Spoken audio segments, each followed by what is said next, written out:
Hello, welcome to the first video of a series of videos that will be focused on presenting the structures of Tibetan sentences.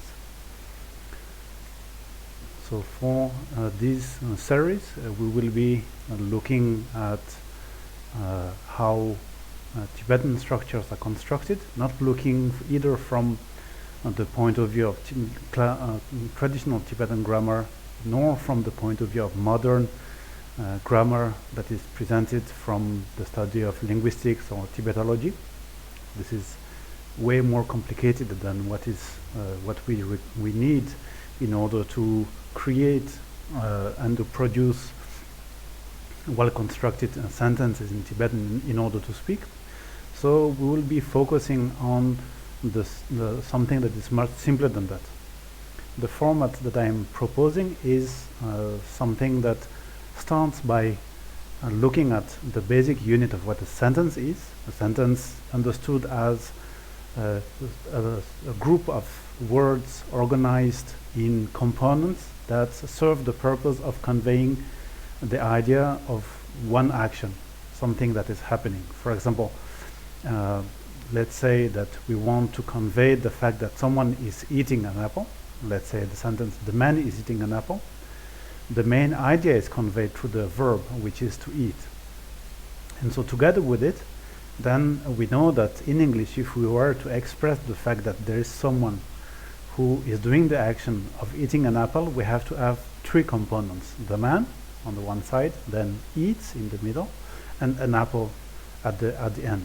So we have to have these three components in order to make a sentence in English. And similarly, since we are humans that are constructed, that are constituted in the same way, then whether we are Tibetans or whether we are Westerners, and the action of eating an apple is still the same, still requires the same amount of components, and because of that, then we will construct the sentence with the same blocks.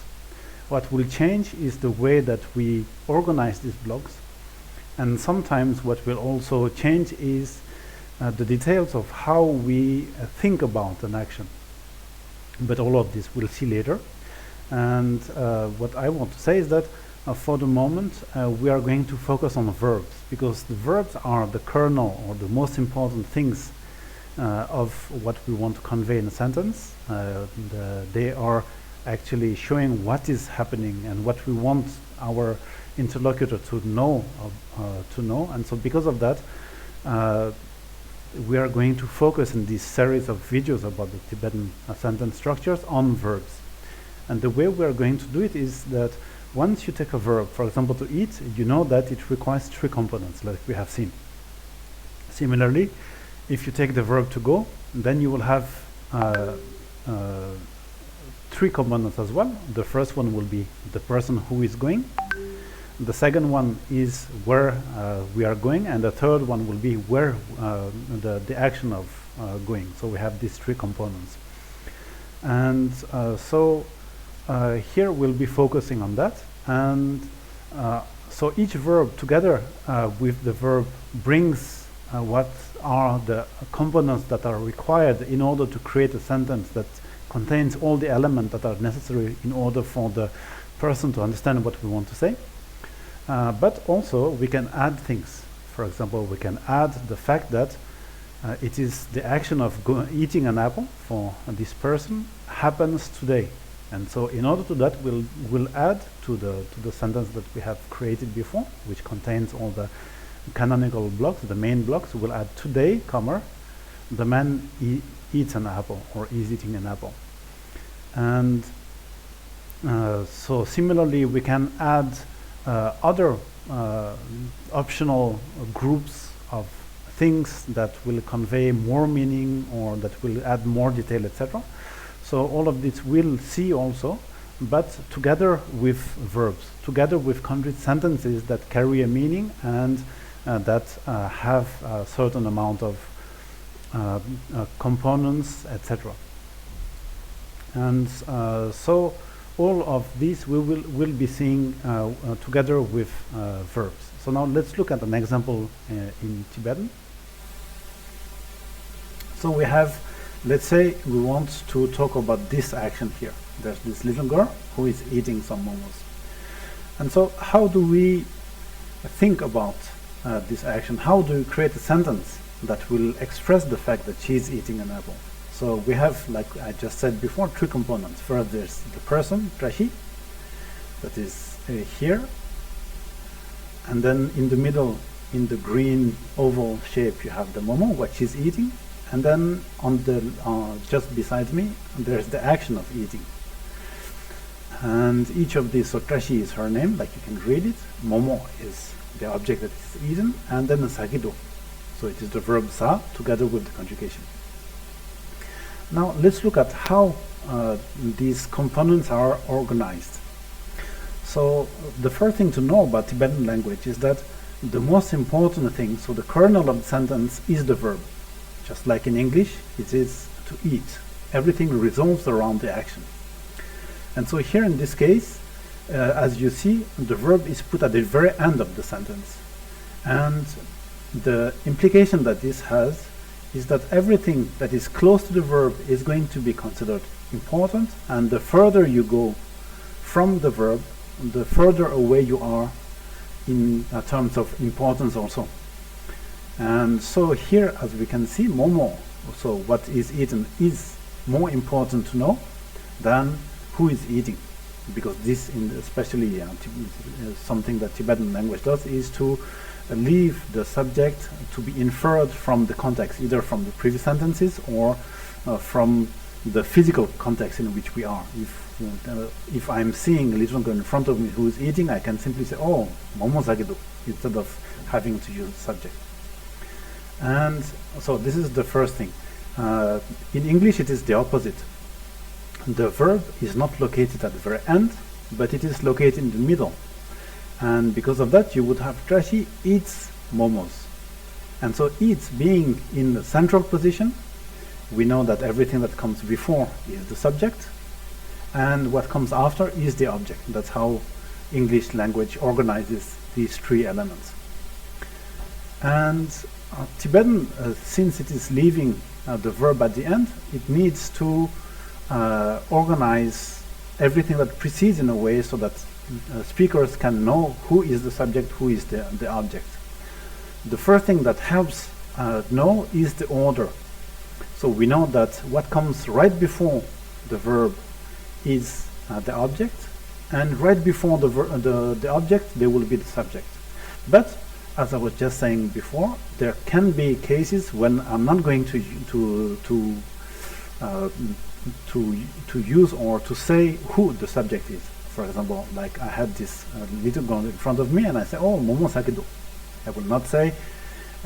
Most of the time, I won't be saying "moranki momo sakido." She is eating. So, unlike English, Tibetan subjects are optional. It's only when we want to emphasize on the fact that it is her and not someone else who is eating that we are going to use the pronoun or the name of the agent, of the person who is doing the action. And because of that, there are two cases of we can have trashigi sagido, so trashi eats, this is a sentence that can happen, and momo sagido, which means that at the slot or at the place right before the verb, there can be both the object and the subject. And because of this, the first thing that is important to know is that this, so yes, like I was saying before, the order of these components is what is going to differentiate who is the subject and who is the object. If there are two components, the first one will be the subject, and then the next one closer to the verb will be the object. But there are some cases when you have two of them and then you still don't know. And in order to disambiguate that, then Tibetan language uses a particle, ki, which is a marker of the subject. And this marker, if you have only one one component before the verb, then we'll know using that component that it is the subject that is there instead of the object. If I say trashi sagidu, what will be understood is that what is eaten is trashi. Trashi is being eaten, or someone eats trashi. And then if I say trashi ki sagedo, then trashi is eating. We don't know what, but we know that he's the subject. And so it is these two strategies that Tibetan language uses in order to mark where is the subject. First, the order of the components, and second, a special marker, grammatical marker, that is put at the end of the subject. And so this is also something that is important to notice, is that in English, what we call preposition become in Tibetan postposition. The reason being that these grammatical words, we want to be as close as possible to the verb, to the most important part of the sentence. So in Tibetan, the verb being at the end, they are going to be at the end of the subject. If we take English, preposition are at the beginning of the group of words that they are referring to. And the reason for that is that they are the closest possible to the verb, which stands in the middle. So that's why in English we have preposition at the left, at the beginning of objects. Let's say I'm going to Paris. Paris is the object, and to the preposition comes right on the side of the verb, which is going. Okay, so in Tibetan we have postposition instead of prepositions. And okay, so this general structure is something that you should keep in mind whenever you have a Tibetan sentence in front of you. The further you get, the less important, and the order, canonical order of between the subject and the object is that the object comes first and is the furthest from the verb, and then the object is closer to it. And the subject is marked sometimes, and the object is not marked when it comes to the verb to eat. And this is linked to the fact, the reason that there is no preposition or postposition on the object of momo here, of what is eaten, goes together with the action itself of eating. If you take, for example, to go, then you're going to Paris, you're going somewhere. And so in English you have this little word that gives you the idea of a direction, and in Tibetan you also have a grammatical word that gives you the idea of direction. Now, Paris la drogi. And so this la is the equivalent of to, and it is kept as close as possible in both cases to the most important part of the sentence, which is the verb. And so all of these, the details of how to structure, how components should be put, which component, etc., all are about what verb we have, what action we have, and how we want to describe it. And because of that, we are going, in this series of videos, we are going to focus on describing how to make sentences that go together with a given word, a given verb, a given action. And so by focusing on verbs and creating sentences based on these verbs, we'll be able to avoid quite the huge part of the complication that we have in both Tibetan grammar, Tibetan classical grammar or traditional grammar, and Tibetan modern grammar, whether it is from the Tibetan side or from the Western side. So in this way we'll be able to shrink the theory to only what is absolutely necessary for us to be able to produce well-formed Tibetan sentences. Okay, so now let's have a look at what happens when things go wrong in the way we create sentences.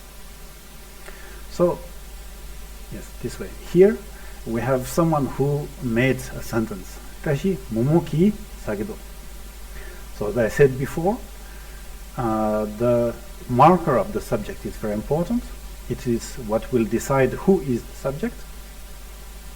And in the previous sentence, the marker of the subject was after Tashi, now it is after momo.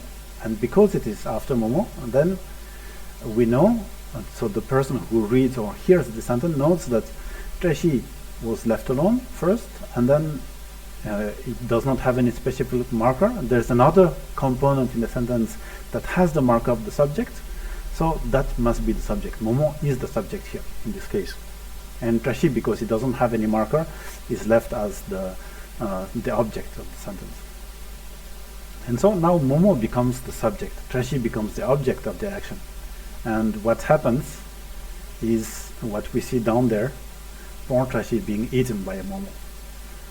And so we have to be careful about how we construct things and where we put the markers of subject, etc.